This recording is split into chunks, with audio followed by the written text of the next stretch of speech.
In 1870, a 31-year-old man from Cleveland, Ohio, controlled 4% of America's oil refining capacity. Just 10 years later, he controlled 90%. By 1904, he controlled 91% of oil production and 85% of all final sales, creating the template for every monopoly that exists today. That man was John D. Rockefeller, and the system he built, the corporate structures he invented, the monopolistic tactics he perfected. They didn't die when Standard Oil was dissolved in 1911. They just evolved. They spread everywhere. And right now, in 2025, they control your life, whether you realize it or not. The gasoline you buy, the medicines you take, the tech platforms you use, the food you eat, the banks you borrow from, every single one uses the Rockefeller playbook: vertical integration, horizontal consolidation, capturing regulators, using tax-exempt foundations to shape policy, and achieving market dominance where competition is simply impossible. Rockefeller didn't just build an oil empire, he built the architecture of modern corporate control, and you can't escape it. Because the system isn't just Standard Oil, the system is the method itself, and that method has been copied verbatim by every dominant company for 150 years. Amazon and Google use it. Pfizer uses it. JP Morgan uses it. They all learned from the same blueprint, the Rockefeller plan. Control the supply chain vertically. Eliminate competitors horizontally. Take over regulators. Use philanthropy to buy legitimacy. And when the government finally breaks you up, make sure the pieces you control are worth more than the whole. Let me show you exactly how Rockefeller built this system, how he used it to become the richest man in modern history, how the breakup of Standard Oil actually made him even richer, and why over a century later you're still living in the world he designed. Because understanding this system isn't just an academic exercise, it's about survival. The system is designed to pull wealth from you and concentrate it at the very top. And once you see how it works, you'll see it everywhere. John Davison Rockefeller was born in New York on July 8, 1839. His father was a con man who sold fake cancer cures. His mother was a devout Baptist. This combination, the ruthlessness of a con artist and the moral certainty of a Baptist, would define Rockefeller's entire approach to business. While he was mercilessly destroying his competitors, he truly believed that God had chosen him to organize industry for the good of mankind. This wasn't hypocrisy. It was a genuine belief that his monopoly was moral because it brought order to chaos and efficiency to waste. In 1859, oil was discovered in Pennsylvania, and the oil rush began. Thousands of prospectors swarmed the region to drill. Fortunes were made and lost overnight. It was pure chaos, a cycle of boom and bust. Overproduction would crater prices, then shortages would send them skyrocketing. At just 20 years old, working as an accountant in Cleveland, Rockefeller saw an opportunity, but not in drilling. Drilling was volatile, risky, dependent on pure luck. Rockefeller saw the real opportunity in refining, turning crude oil into kerosene for lamps. That was the real business. In 1863, Rockefeller invested $4,000 into his first oil refinery. Within 2 years, it was the largest in Cleveland, but there were still 30 other refineries in the city. Competition was brutal. Profit margins were razor thin. Most were barely staying afloat. This is where Rockefeller's genius truly emerged. He didn't try to compete on price. He decided to eliminate competition entirely. And he did this in a way that would become the foundation of corporate America: vertical integration. Vertical integration means controlling every single stage of production. Most refineries just refined oil. They bought crude from drillers, refined it, and then sold the kerosene to distributors. They controlled only one step. Rockefeller decided to control all of them. He bought his own barrel factories so he wouldn't have to buy barrels. He bought tank cars and railroad lines to ship his own oil. He bought his own warehouses for storage. He bought his own distribution networks to sell directly to consumers. Every step that used to be a separate business, profiting someone else, he absorbed into his own company. This gave him an incredible cost advantage. While his competitors paid 25 cents for a barrel, Rockefeller could make his own for just 15 cents. While competitors paid railroads the full price to ship their oil, Rockefeller owned his own tank cars and negotiated secret discounts. The railroads actually paid him rebates, making his competitors' transport costs even higher. This wasn't just efficient, it was predatory. Rockefeller could sell kerosene at prices that would bankrupt his competitors, and he would still make a profit.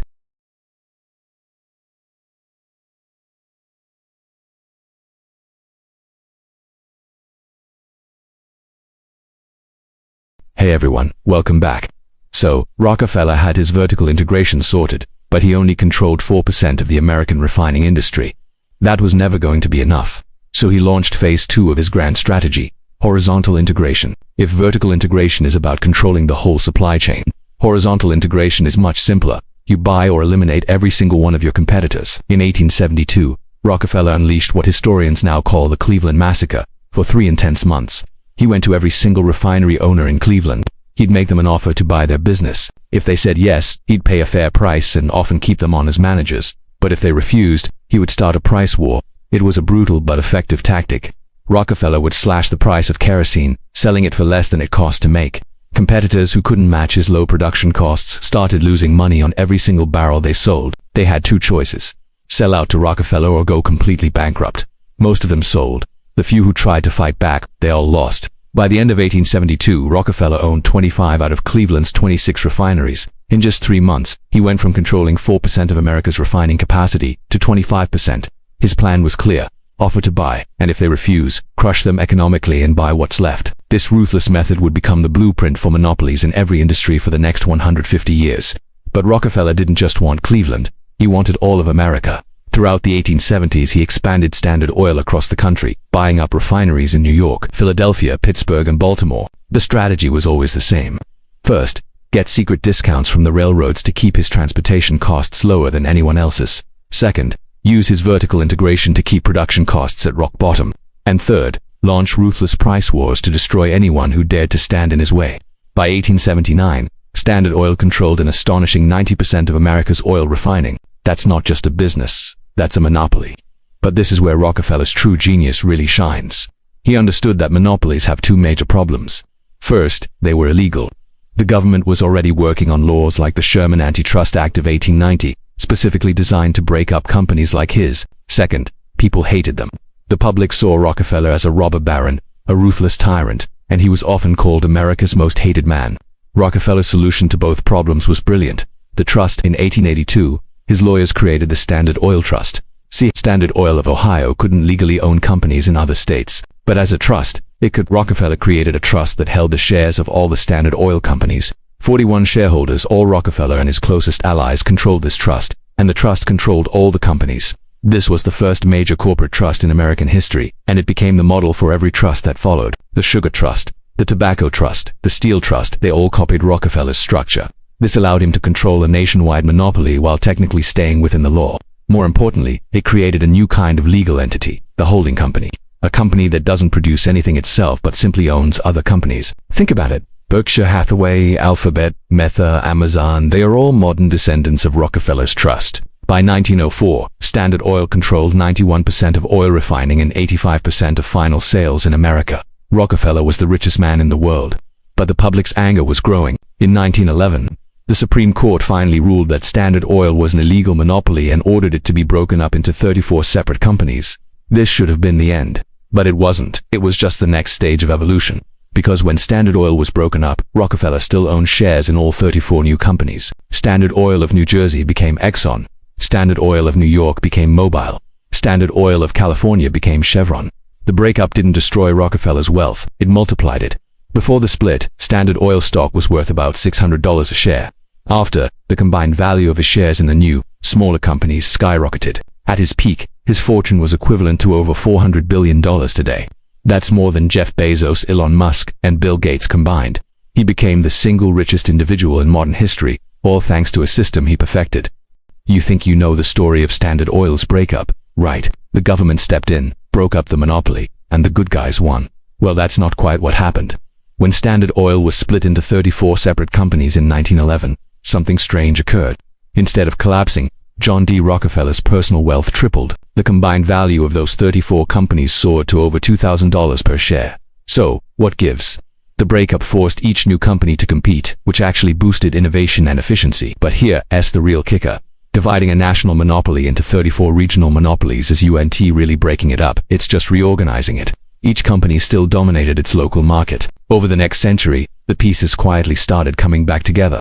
Exxon merged with Mobil, Chevron bought up Standard Oil of Kentucky and Gulf Oil, BP acquired Amoco in Ohio. Today, the old Standard Oil empire has effectively reconsolidated into giants like ExxonMobil, Chevron, and BP. The system broke itself apart just enough to escape regulation, then spent 100 years putting itself back together. But Standard Oil itself isn't Rockefeller's most enduring legacy. The real legacy is the system he built, the playbook. Let me show you how it's being used all around us, right now. Take Amazon. Rockefeller perfected vertical integration, controlling every step from the oil well to the lamp. Amazon started as a bookstore, but now it controls the entire supply chain.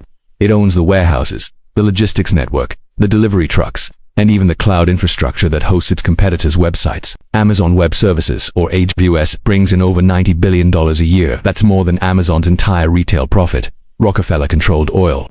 Amazon controls e-commerce, logistics, and the cloud. It's the same playbook, just a different century. Then there's Google.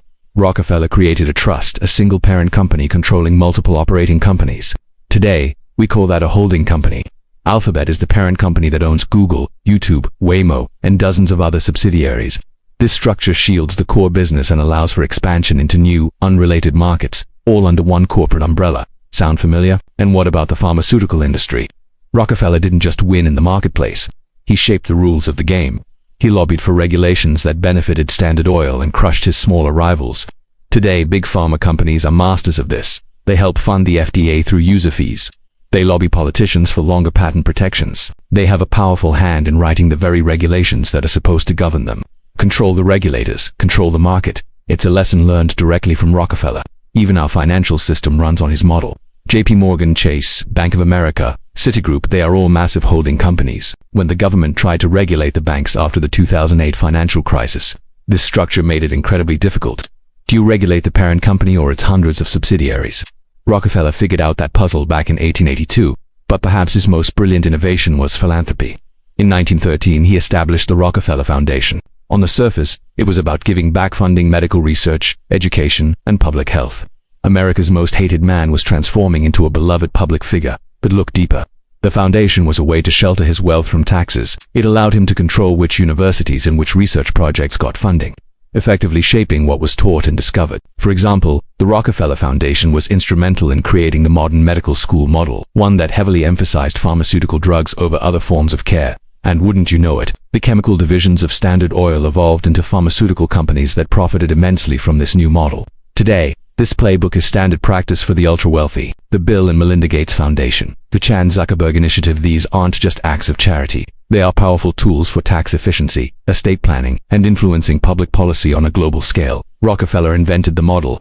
Modern billionaires have just perfected it. When Rockefeller died in 1937, he had lived long enough to see his company broken up and then begin its reassembly. He saw his methods spread to every major industry, and he saw his family's influence cemented for generations. He didn't just build a company. He built a system of vertical integration, corporate trusts, and influence buying that has outlasted him and continues to shape our world in ways we're only just beginning to understand. Ever wonder why it feels like the system is rigged? Like no matter what you do, someone else is pulling the strings? Well, you're not wrong. And to understand why, we need to go back in time, to a man who changed the world, John D. Rockefeller. It all started with Standard Oil. But Rockefeller's vision was much, much bigger than just oil. He created a blueprint, a model for control that would spread like wildfire. First it took over steel, then railroads, sugar, and tobacco. Soon it was automobiles, electronics, and pharmaceuticals. Today this model dominates every single sector of our economy, and the scary part, you can't escape it. You can only try to understand it. Think about your daily life. You fill up your car with gasoline, likely from a company like ExxonMobil, a direct descendant of Standard Oil. You order a package online, and it arrives at your door through a massive logistics network, pioneered by companies that followed the same consolidation model. The medicine you take, its development was heavily shaped by philanthropic grants from foundations established by these very same industrial titans. The banking system you use every day is built on the holding company structure that Rockefeller perfected to control his empire. You live inside this system. We all do. And this system is designed to do one thing very, very well. Pull wealth from the bottom and the middle and concentrate it right at the very top. It's not an accident. It's by design. A design that was laid out all the way back in 1870. Rockefeller famously said, "Competition is a sin." Now, when most people hear that, they think of pure, unadulterated greed. But for Rockefeller, it was almost a theological belief. He saw competition as fundamentally wasteful. Why have 10 companies doing the same thing, duplicating effort and destroying capital in the process? He believed consolidation was virtuous. It created incredible efficiency, which could then, in theory, serve consumers with lower prices. In his worldview, a monopoly wasn't theft. It was the natural, most efficient end state of a free market. This wasn't just an idea. It was a philosophy he was determined to implement. He built a system to make his vision a reality. And now, over 150 years later, we are all living in the world that Rockefeller built. The reason this system has lasted so long is simple. It works. It's incredibly efficient at consolidating power and wealth. Now, this might sound bleak. It might feel like we're just cogs in a machine we can't control. And in a way, that's true. You can't just opt out of the economy. You can't escape the system. But you can do something just as powerful. You can see it. You can understand how it works, who it benefits, and why it was created. And seeing the system for what it is, that changes everything. It's like being given a map to a maze you've been wandering in your whole life. You start to see the patterns, You understand the moves being made on the chessboard of the global economy. You can't knock over the board, but you can learn to play the game with your eyes wide open. And that knowledge, that awareness, is the first and most crucial step toward navigating the world on your own terms. So, the next time you pay for gas, or click buy now, or visit a doctor, remember the ghost of Standard Oil. Remember the system that was designed a century and a half ago. You can't escape it, but by seeing it clearly, you gain a power they never wanted you to have. Thanks for watching. If this opened your eyes, make sure to like this video and subscribe for more content that pulls back the curtain. See you next time.